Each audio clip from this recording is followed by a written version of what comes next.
Olá, meus amigos, tudo bom com vocês? Mais uma vez estudando aqui o Evangelho segundo o Espiritismo, lembrando sempre de agradecer ao nosso Mestre Jesus, à espiritualidade amiga e também lembrando de fazer a nossa prece e a nossa leitura de harmonização antes do estudo para que possamos ter as melhores vibrações e as melhores intuições.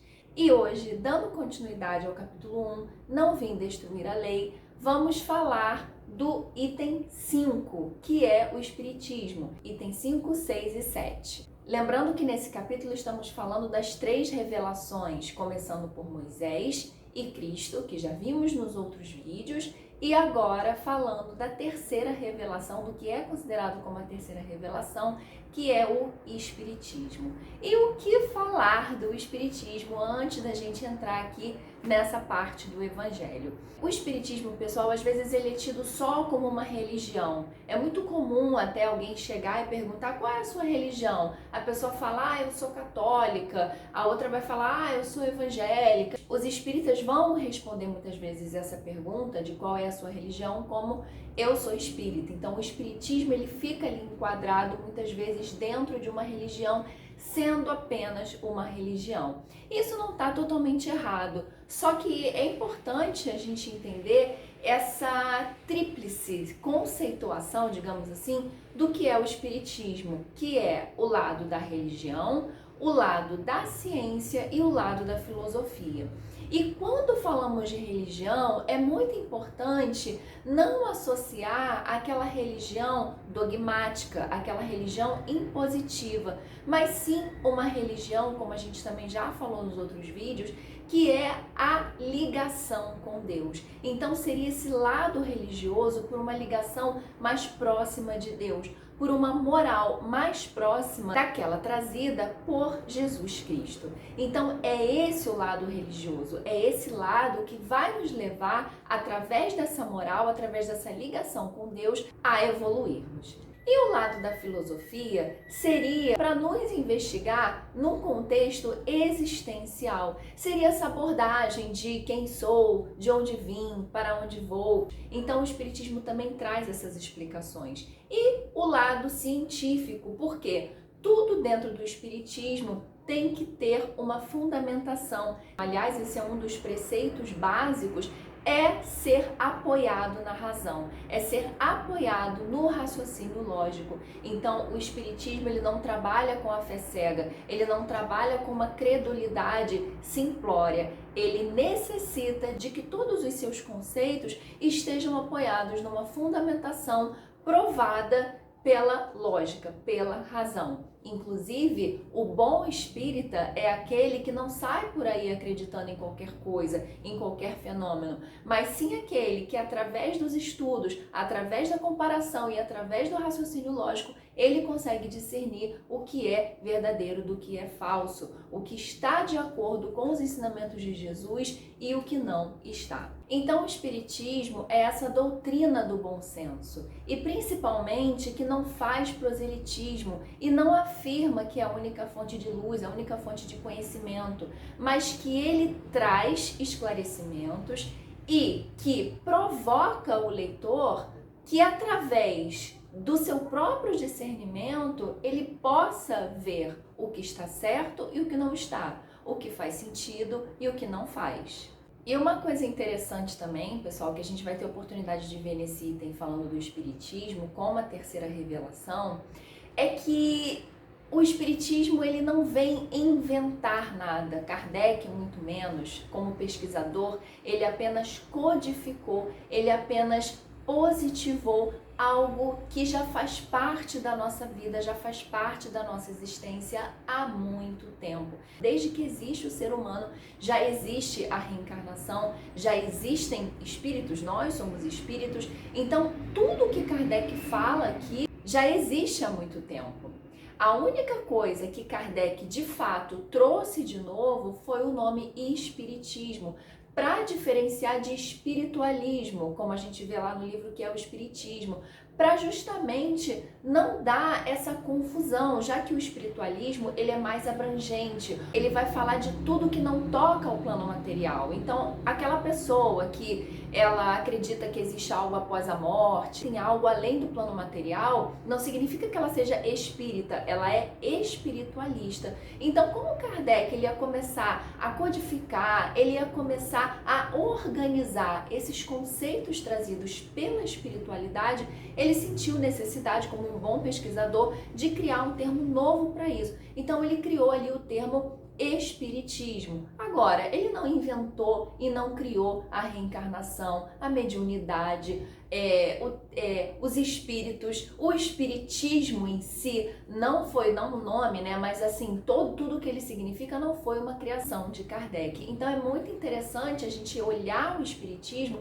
e principalmente esse estudo que a gente vai ver hoje, por esse lado, de que ele veio reforçar o que já tinha sido, o que já vinha sendo trazido ali por Moisés, por Cristo, e agora, como ele fala, vem uma nova chave, trazendo novas palavras, trazendo novos ensinamentos ou os mesmos ensinamentos, mas de uma forma diferente, para que possa atender agora esses anseios de uma nova comunidade num novo padrão evolutivo. Então vamos começar a nossa leitura, como a gente sempre faz aqui, vamos lendo e debatendo. O Espiritismo, no item 5. O Espiritismo é a ciência nova que vem revelar aos homens, por meio de provas irrecusáveis, a existência e a natureza do mundo espiritual e as suas relações com o mundo corpóreo. Nesse ponto, a gente tem aqui já um pouco desse aspecto do Espiritismo falando da ciência. Podemos lembrar que o Espiritismo desde sempre, desde o momento que ele foi apresentado, ele sofreu muitas oposições, passou por diversos desafios, diversos obstáculos, pela própria ciência, né, até hoje. E é importante também perceber que nessa época que o Espiritismo estava sofrendo muitas rejeições, vários pesquisadores, a princípio não espíritas, já estavam buscando ali entender o que estava acontecendo. E nessa lista a gente tem o Aksakov, o Wallace, o Bosano, o Delany, o Flammarion, que depois eu vou deixar aqui os nomes na descrição se você quiser pesquisar sobre eles, que foram pesquisadores a essa época um pouco posterior de Kardec, foram lá pesquisar esses fenômenos do espiritismo e trouxeram as suas contribuições. Então a gente vai vendo que ao longo da história existem sim posicionamentos científicos, existem cientistas interessados em investigar o lado espírita, o lado espiritual, mas a gente sabe que ainda hoje existe um pouco esse embate aí entre a ciência e a religião, muito também por conta desse preconceito que se criou desde a Idade Média, né? Quando a igreja da Idade Média, a igreja medieval, através da sua fé cega e através de algumas imposições mesmo, que não estavam de acordo com o valor principal de Deus, com o valor principal da moral. Então a gente via essa igreja abusando da fé das pessoas, e no momento que surge a razão, então, após a Idade Média, criou-se esse antagonismo. É como se de repente ou você pudesse ser religioso, esse religioso com essa conotação da fé cega, ou você tivesse que ser um intelectual e um cientista. Então é como se assim, se você é religioso, você não pode ser intelectual. Se você vai pela fé, você não pode ir pela razão. Então criou-se esse antagonismo durante muito tempo. A partir daí também foi gerando um certo preconceito e muitas vezes isso permanece. De modo que até hoje seja vergonha de repente você sendo um intelectual, sendo uma pessoa ali que estuda, que pratica a razão, você, eu não posso ser religioso porque isso vai ser uma coisa que vai depor contra mim. Então ficou muito esse preconceito. E o Espiritismo, ele vem tentando mudar isso, porque ele traz a razão, ele traz a explicação lógica e principalmente não se impõe. Principalmente, ele faz com que você fique livre, né? O livre-arbítrio, ele faz com que você fique livre para você ler, você deduzir, você concordar ou não. Então, nesse ponto aqui, nesse início desse texto, quando ele fala dessas provas, quando ele fala dessa ciência, é uma parte da ciência que já vem trazendo essas provas. Ele nulo mostra não mais como coisa sobrenatural, porém, ao contrário, como uma das forças vivas e sem cessar atuantes da natureza, como a fonte de uma imensidade de fenômenos até hoje incompreendidos e por isso relegados para o domínio do fantástico e do maravilhoso. E aí é só a gente lembrar dos filmes de terror. Quem nunca, quando a gente fala em espírito, vai lembrar desses filmes de, sei lá, eu não sou a melhor pessoa para falar disso, porque eu não vejo filme de terror, mas existem esses filmes que tratam os espíritos como seres assombrosos e principalmente seres do mal, seres que vão te dar um susto, que vão te fazer algum mal de alguma forma, que vão te causar algum prejuízo. Então a gente tem agora o filme Nosso Lar, por exemplo, que eu vou deixar aqui na descrição para quem quiser assistir, quem quiser procurar, que é um filme que vai tratar a espiritualidade, espíritos, que na verdade somos nós, eu sempre falo isso, né? A gente não deve pensar em um espírito como algo alheio à nossa existência, mas sim o que nós somos de verdade. Então esse filme Nosso Lar, ele vai tratar espíritos como são, o mundo espiritual como ele é, e não com essa coisa de dar um susto, de você estar em casa de repente, sabe aquela coisa que o pessoal fala, que você depois que vê o filme de terror, apaga uma luz e sai correndo pela casa porque você tem medo de ficar andando pela sua casa? É justamente isso. Então, durante muito tempo, essa fala do espiritismo, essa fala do mundo espiritual, ela ficou num campo do fantástico, do sobrenatural. O que é o sobrenatural? Aquilo que está alheio às leis naturais.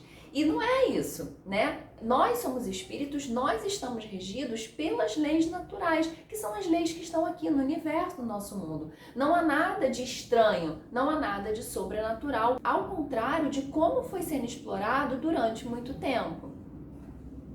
Então, continuando, é a essas relações que o Cristo alude em muitas circunstâncias, e daí vem que muito do que ele disse permaneceu ininteligível ou falsamente interpretado.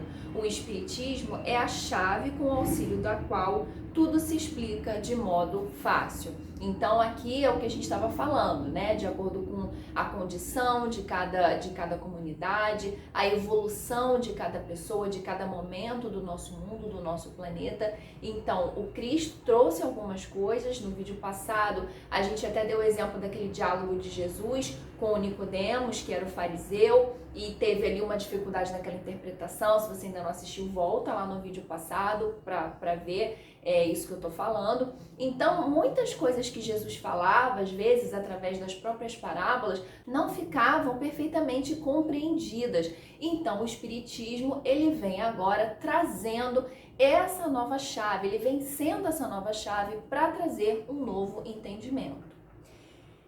No item 6, ele vai falar o seguinte: a lei do Antigo Testamento teve em Moisés a sua personificação, a do Novo Testamento tem-na no Cristo. O Espiritismo é a terceira revelação da lei de Deus, mas não tem a personificá-la nenhuma individualidade, porque é fruto do ensino dado, não por um homem, sim pelos Espíritos, que são as vozes do céu, em todos os pontos da terra, com o concurso de uma multidão inumerável de intermediários. Isso a gente falou bastante lá no prefácio, no inicinho da introdução. Se você também ainda não assistiu, volta lá na nossa playlist, porque a gente falou disso, né? Aqui no prefácio ele fala: os Espíritos do Senhor, que são as virtudes dos céus, qual imenso exército que se movimenta ao receber as ordens do seu comando. Então, a gente vê aqui, até reforçando aquele discurso que eu falei um tempo atrás, de que Kardec não inventou nada, ele não trouxe nada de novo. Quem trouxe foi a espiritualidade. Tudo que Kardec fez foi receber, organizar, codificar com muita responsabilidade, com muito êxito, com muito profissionalismo. Então, por isso ele fala aqui que são as vozes do céu em todos os pontos da terra, com o concurso de uma multidão inumerável de intermediários.